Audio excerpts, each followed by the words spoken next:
आदर व सम्मान के योग्य हमारे पूर्व प्रधानाचार्य और वर्तमान में बीओ सीवन के पद पर कार्यरत श्री सुरेश कैंडल जी, बहुत ही सम्मानित हमारे वर्तमान प्रधानाचार्य श्री ओम प्रकाश चावला जी, सम्मानित सभी गुरुजनों, सबसे पहले तो हाथ जोड़कर आप सभी से मैं क्षमा याचना करता हूं कि छोटा सा आयोजन करने में भी मुझे लंबा समय लग गया। हमारे जन सामान्य में, हमारे लोक समाज में कहावत प्रचलित है कि दुख देखने के पश्चात ही सुख मिलता है, और यह केवल एक कहावत नहीं है, बल्कि यदि हमारा पूरा इतिहास देखें, सैद्धांतिक पक्ष को देखें या किसी भी महापुरुष के अथवा साधारण नागरिक के भी जीवन को देखें, तो हमें यह कहावत चरितार्थ होती नज़र आती है, क्योंकि थोड़ा या बहुत संघर्ष प्रत्येक नागरिक के, प्रत्येक व्यक्ति के जीवन में होता है। और व्यवहारिक तौर पर मैं खुद को भी उसी श्रेणी में मानता हूँ। मेरा जीवन भी नौकरी के लिहाज से भी और स्वास्थ्य के लिहाज से भी, पारिवारिक समस्याओं के लिहाज से भी काफ़ी हद तक दुविधा और समस्याजनक रहा। नौकरियों के विषय में आप सभी को पता ही है।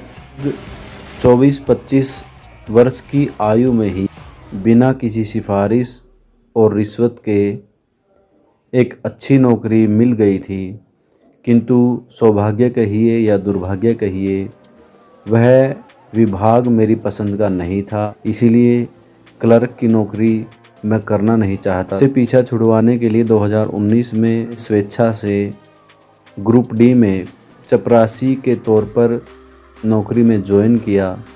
मुझे उम्मीद थी कि यह हरियाणा विधानसभा के चुनाव का वर्ष है और सितंबर-अक्टूबर के चुनावों से पहले ही हरियाणा में कोई वैकेंसी निकलेगी और मेरा उसमें सिलेक्शन हो जाएगा। जो मैंने सोचा था कि लगभग 4-5 महीने बाद मेरा चयन दूसरी नौकरी में हो जाएगा, उसकी बजाय मुझे पीएन के पद पर लगभग 5 वर्ष बिताने पड़े। और मेरे लिए ही नहीं, किसी भी स्वाभिमानी व्यक्ति के लिए ऐसे पदों पर कार्य करना सहज नहीं होता। इस दौरान ही मेरा बस कंडक्टर की नौकरी के लिए भी एग्ज़ाम क्वालिफाई हुआ, लेकिन मुझे एक ऐसी नौकरी की तलाश थी जिसमें नौकरी के साथ साथ मैं अपना पढ़ने पढ़ाने का शौक़ भी पूरा कर सकूं। कंडक्टर की नौकरी में वह कार्य नहीं हो सकता था, इसलिए उसका इंटरव्यू नहीं दिया। उसके पश्चात 2021 में ही मेरा दिल्ली लेक्चरर में स्क्रीनिंग क्वालिफाई हुआ, लेकिन फॉर्म में ईमेल आईडी गलत भरे जाने के कारण मुझे उसके परिणाम की सूचना बहुत देरी से प्राप्त हुई, किसी मित्र के माध्यम से प्राप्त हुई, और तब तक वहाँ ऑनलाइन डॉक्यूमेंट वेरिफिकेशन या ई डोजियर करवाने की डेट निकल चुकी थी।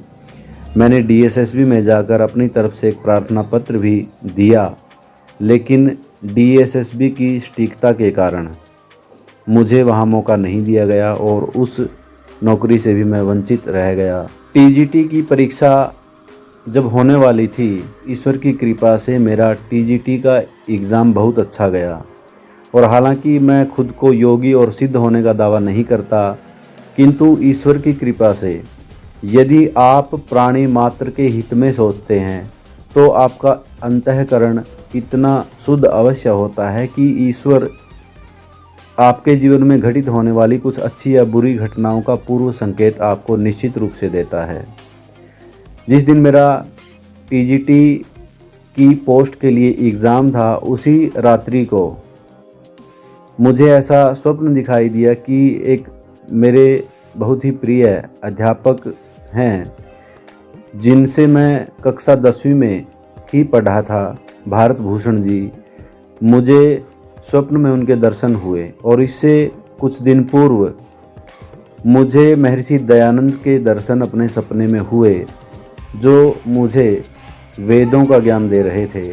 और जब मेरी आँख खुली तो मैंने विचारा कि उस दिव्य आत्मा ने तो मानव मात्र को वेदों का ज्ञान देने का प्रयास किया, और जब मैंने अपने एक बुद्धिमान परिचित से इन सपनों के अर्थों के विषय में पूछा तो उन्होंने मुझे बताया कि यह निश्चित रूप से आपके जीवन में होने वाली किसी शुभ घटना का पूर्व संकेत हैं।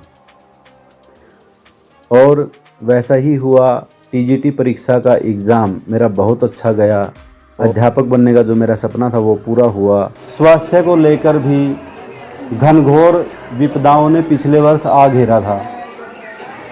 मई माह में टीजीटी का एग्ज़ाम होना था, लेकिन उससे पहले ही अप्रैल महीने में मेरी बेटी गंभीर रूप से बीमार हो गई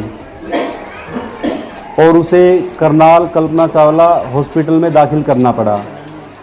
लेकिन मेरी दुविधा यह थी कि परीक्षा होने के कारण मैं उसके साथ नहीं जा सकता था और उसके लिए जो संघर्ष मुझे करना चाहिए था वह मेरा छोटा भाई कर रहा था। यह चीज़ मुझे बड़ी खल रही थी। जून महीने में मैं भयंकर रूप से बीमार हो गया। रीढ़ की हड्डी की मुख्य नस में सूजन की वजह से मेरा दाहिना पांव पूरी तरह से काम करना बंद कर गया था। ये बीमारी बड़ी तेज़ी से मेरे शरीर के दूसरे अंगों में भी पहुंच रही थी। दूसरा पांव और दोनों हाथों में भी वह बीमारी बढ़ रही थी।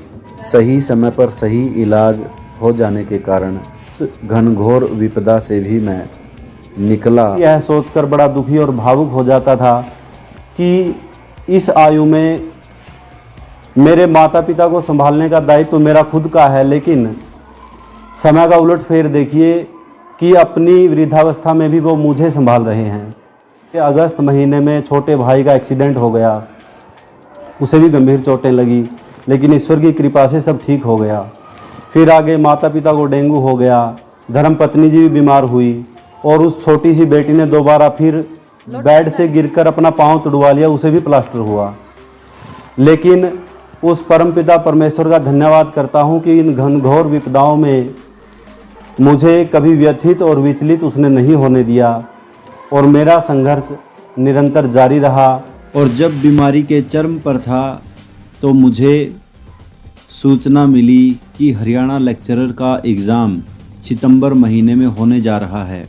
बीमारी की गंभीर अवस्था में भी मैंने जैसे तैसे उसकी तैयारी की, लेकिन क्योंकि उस बार एग्ज़ाम पैटर्न चेंज किया गया था, ऑब्जेक्टिव की जगह अब लिखित परीक्षा होनी थी, उसके बारे में मैं अलर्ट नहीं रहा।